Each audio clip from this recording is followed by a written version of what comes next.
sasa ni takriban miaka 25 rasmi kabisa mgeukia waumini tunavyoeleza muonekane vizuri. Wengine pia msikio kwa vizuri. Basi ndugu zangu, hawa wenzetu mnaowaona ni takriban sasa miaka 25 tangu wameikusudia mwaka wa 2026 ndio imefika mwaka huu wa 25, na kimsingi kwenye kanisa kuna jambo liitwalo jubilei. Jamani, jubilei miaka 25, miaka 50, 75 na miaka 100. Sawa wenzetu, kuna walioko mahali hapa wa kumwimbia Mwenyezi Mungu kwa miaka 25 wako hapa, hawa tuwapongeze kwa makofi. Asante sana, nashukuru sana. Kuna walioko mahali hapa walimwimbia Cecilia kwa mwaka mmoja sasa. Wapigeni makofi pia na wenyewe.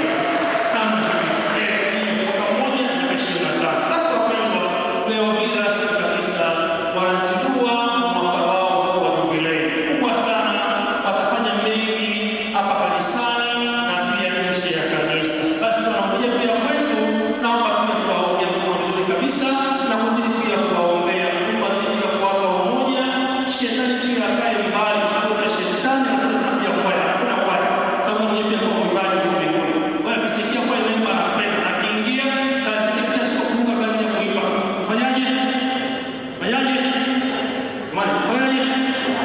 Karibu fuga tuwaombee Mungu awe pamoja nao. Mungu asiingie mahali pote pale, jubilei iende vizuri na mwisho siku pia kanisa ifike vizuri kwa shangwe kwa sana, tukutuza Mwenyezi Mungu katika maisha yao. Kama tunapongeze kwa makofi kwa mara nyingine.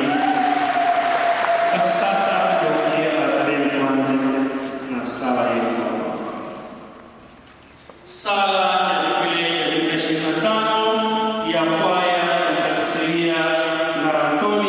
Jimbo Katoliki la Arusha mwaka 2026.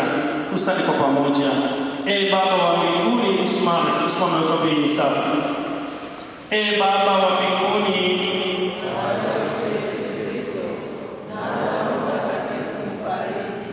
tunakuabudu Mwenyezi Mungu katika fumbo la Utatu Mtakatifu. Awali ya yote tunakuomba msamaha kwa makosa yetu tuliyokwisha kukosea Mwenyezi Mungu na wakati wote wa mbinguni, na kwa namna ya pekee msimamizi wa kwaya yetu Mtakatifu Cecilia.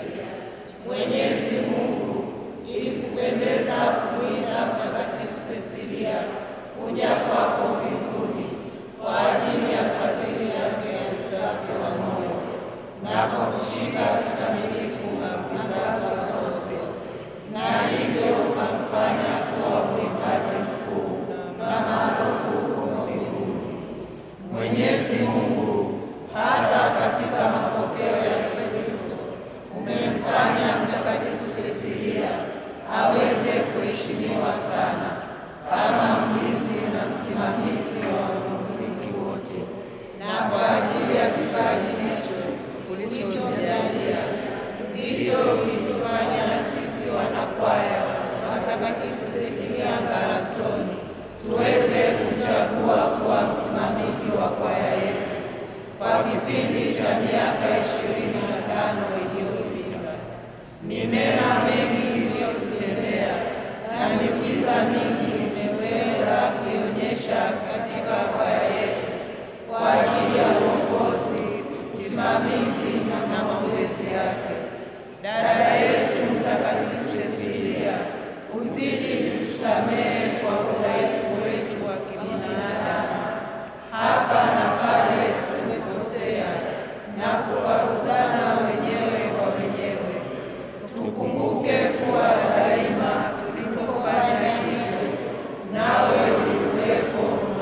ulinzi wako